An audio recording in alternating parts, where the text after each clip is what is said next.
Oh, ça fait du bien. Ça fait tellement du bien qu'après je vais avoir froid.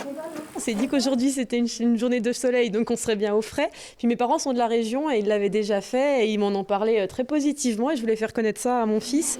C'est vrai que de passer brutalement de 34 degrés au soleil à 8 degrés à l'intérieur, ça peut créer un choc. Pas désagréable tout de même par cette chaleur, mais la petite laine était quand même indispensable ce lundi, mais aussi le casque, la lampe frontale, de bonnes chaussures fermées pour s'engouffrer sans risque sur les 300 mètres accessibles au public de cette galerie Saint-Charles, des hautes mines de cuivre du Tillot, exploitées entre 1560 et 1761 par les ducs de Lorraine, qui n'hésitaient pas à faire appel à une main-d'œuvre étrangère.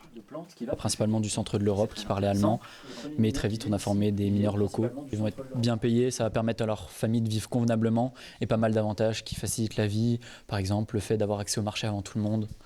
Donc ça va vraiment être bien pour leurs enfants, leurs femmes, qui vont mieux vivre qu'eux, mais la vie du mineur est plutôt difficile. Des mineurs qui commençaient jeunes, usés vers leur 50e anniversaire, par des conditions de travail qu'on a du mal à imaginer aujourd'hui. Et encore, je pensais qu'ils commençaient plus jeunes. Mais c'est déjà pas mal, 15 ans jusqu'à l'âge de 50 ans, courbés à longueur de journée, dans l'humidité, le froid. Franchement, chapeau. Hein. On va avancer entre 5 à 7 cm par jour.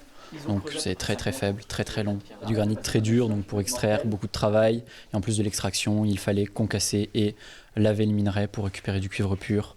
Donc un rendement plutôt faible, mais le duc à qui appartenaient ces mines n'avait pas le choix. Un long et patient travail d'extraction au marteau, à la pointerole, puis viendra le temps de l'explosif et plus précisément le Tillot s'enorgueillit d'être le premier endroit, le premier lieu où on va utiliser la technique de la poudre noire en mine en 1617, mais tout ça dans des vitesses de progression très lentes, puisqu'on est autour d'une 50aine de centimètres par semaine. Du cuivre qui servira à la fabrication de monnaies, de cloches ou encore de canons. Si l'an dernier, un record de fréquentation a été enregistré avec 31 000 visiteurs, depuis janvier, ils sont déjà 15 000 à s'être rendus sur place.